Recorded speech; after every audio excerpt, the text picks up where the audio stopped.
Welcome back to The Everyday Artisan. I am Jackie. Well, today we will be exploring crafting and self-care, and we'll be making this beautiful seasonal item, the corn dolly. When we open ourselves to the notion that self-care and celebrating small successes will reap great value for us, we really open up tons of possibility. By acknowledging the passing of the seasons, we ground ourselves both in time and our environments. There have been few things that I have found personally more disconcerting in my past than all of a sudden weeks go by and I've barely been conscious, and then all of a sudden we were in a new season.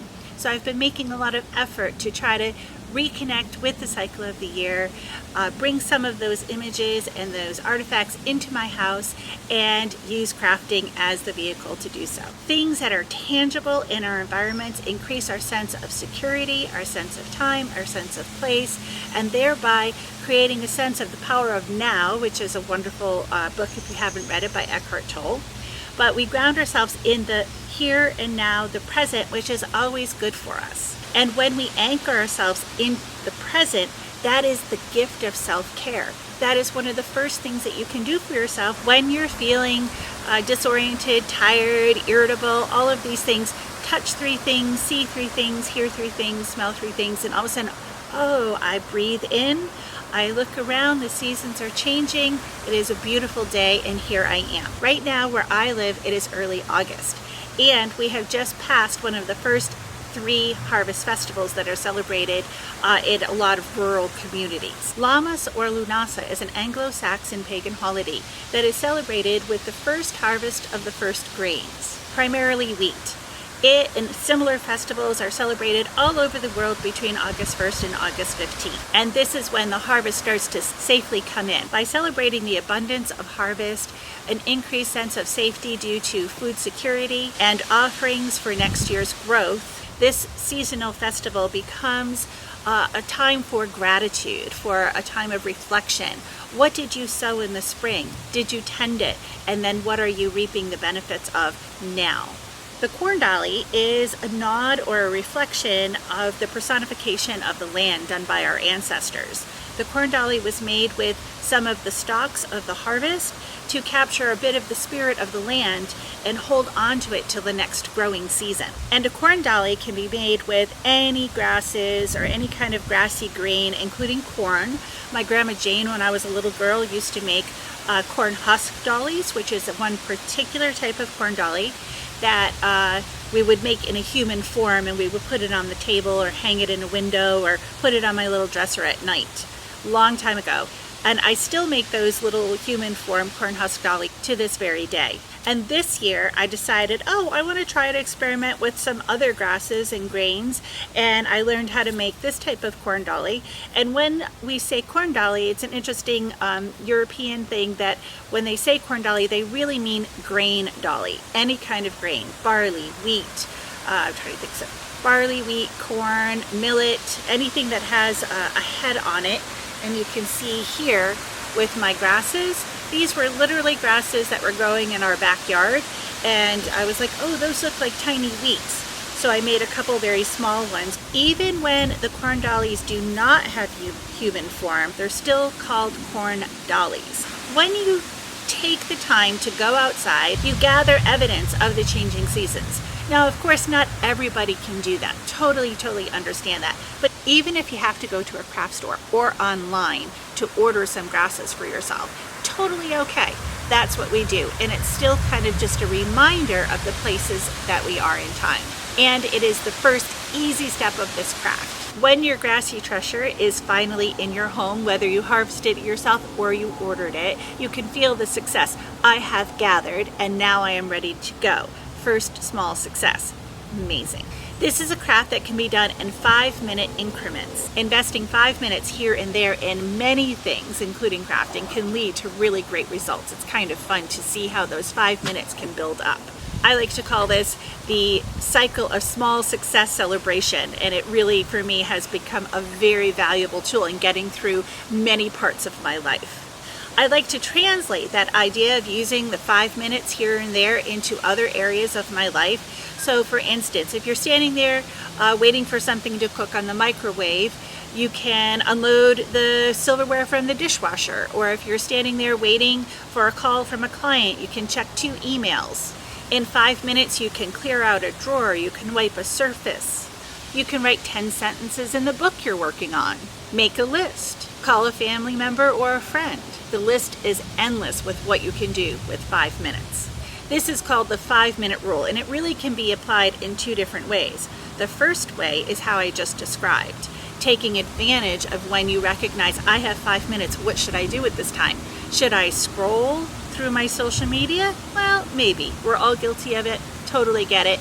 But also recognizing I can use that 5 minutes to be productive, and by being productive, I create a small win which feeds that loop of success and celebration, which increases our overall sense of success and well-being. The second way you can apply the 5-minute rule is to think to yourself, is this job going to take 5 minutes or less? If it is, just do it. When you do those things that take 5 minutes or less, oh my goodness, again, the little success, you can actually write it in your journal and check it off. I unloaded the washing machine, took 5 minutes. I folded 5 towels, took 5 minutes. I'm talking about domestic chores, mostly because don't we all hate doing those domestic chores? But there they are. They need to be done. And most of them can be done in 5 minutes or less. The other way I like to think about using my 5 minutes is get outside. Doesn't matter where you live, getting outside, 5 minutes of sunshine is really known to promote a sense of well-being. Fresh air, sunshine, we're basically plants with emotions.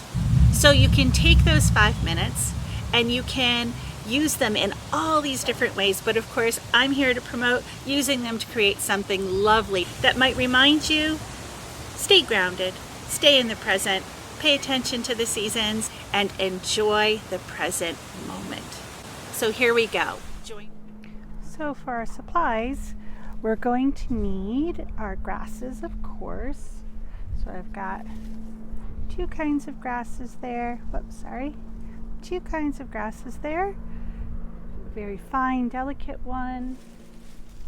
So this grass, again, grass being any green, it's really a grass, is called reed canary, and I found it on the side of the road when I was driving yesterday, and it looks so much like wheat. It doesn't have the 4 square that wheat does, but it has that kind of beautiful texture that wheat does. So I'm going to use this for my corn dolly because I don't have access to wheat. So I will use whatever is in my backyard or at my disposal. And I need a good pair of scissors, nice and strong, needle and thread, and ribbon. So I have a white and a brown and a tan, kind of natural color ones. That's all you need. So we'll get started. Now I'm using a needle and thread mostly because it gives me more control over the end of the thread, so it isn't like flipping around in the wind. I can easily hang on to this as I bind this around 3 or 4 times. Pull this a little bit longer. Come on, there we go. And then I hold my loose end with my finger and I have nice control over where my needle is, and I'm only using it as a guide for the thread, not really for sewing at all. I lined up all of the tops of the grasses so that they're all roughly at the same point right here, and next I will bind this at this point. I had started with just a small amount and decided that I wanted it fuller and bigger, and I wanted the braids on the sides to be fuller as well. Trimmer, and we have the first part. I'm going to hang these on a nail to braid the 2 sides. We'll be splitting it into 3 sections, braiding the outside sections, and then the center section acts as an anchor. So I will switch spots and get right back to you. So we're going to take and we're going to divide these into 3 sections. 2 sides are going to be braided, and 1 side is going to be kind of like a stalk that goes from one side of our corn dolly heart to the other side.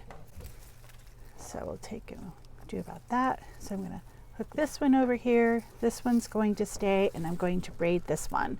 So I've got some grasses are hooked in there. All of that's fine. It looks quite pretty when it's done. It will all dry out this straw colored brown. So I'm going to divide it into 3. So I've got 3 stalks, 4 stalks, 4 stalks. Good enough. And then I'm just going to braid them. It doesn't have to be perfect. And then we're going to tightly braid it, trying not to get any of these middle ones. Keep them separate. There we go. And down and down. It's hard getting this all into the shop.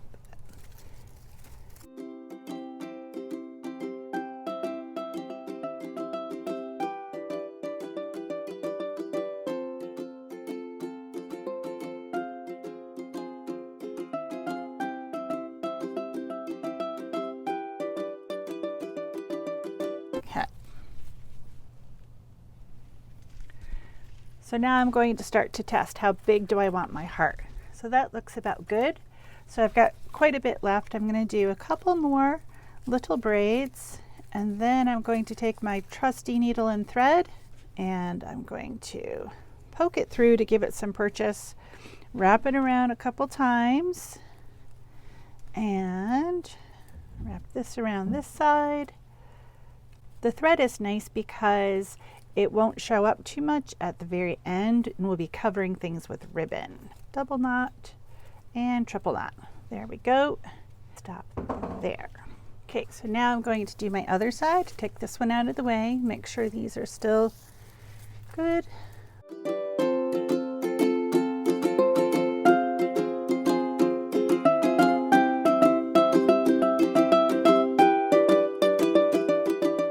So again, to remind you, I mentioned it earlier in the video, when we call these corn dollies, which is such a funny thing, because I grew up thinking of corn dollies being the ones you made out of the corn husks, but because these are a rural European thing, they call corn, when they refer to corn, they basically are referring to any grain. So it's really a grain dolly, and showed earlier the different shapes they can be in.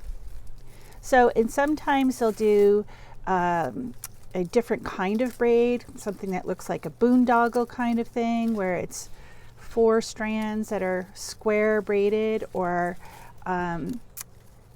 any other kinds of 4-stranded braided, 6-stranded braids, depending on what they're choosing. So we're going to check a few more, and almost 2 more.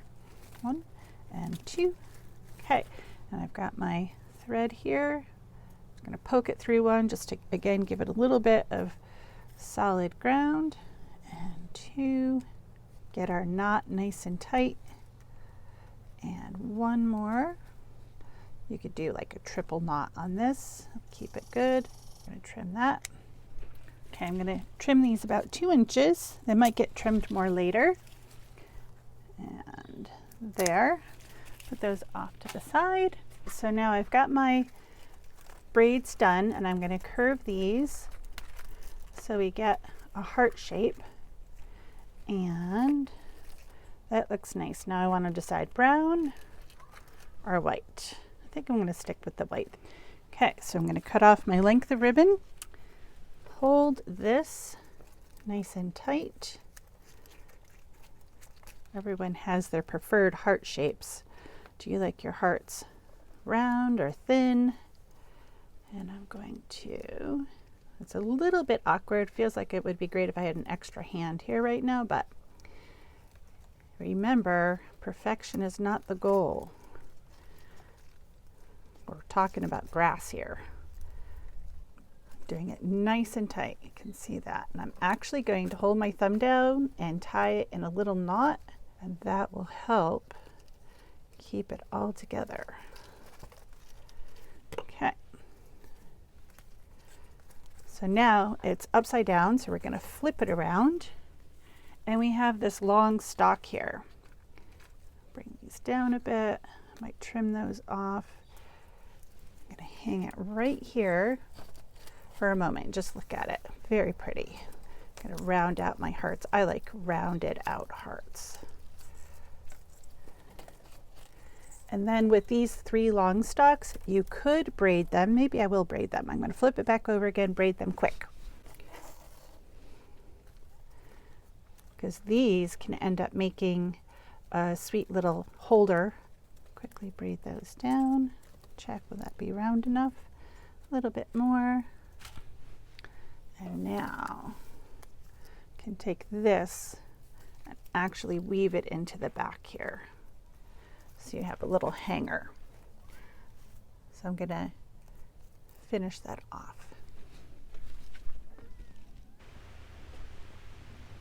And there you have it. We've got our little corn dolly, and I just wanted to show you how flexible the grasses are. You can like shape it a little bit.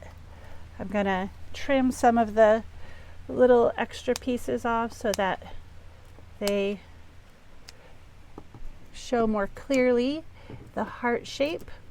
And I love this particular style of corn dolly because, you know, everyone can use a little bit of self-love. Remind themselves that the greatest power of all is love.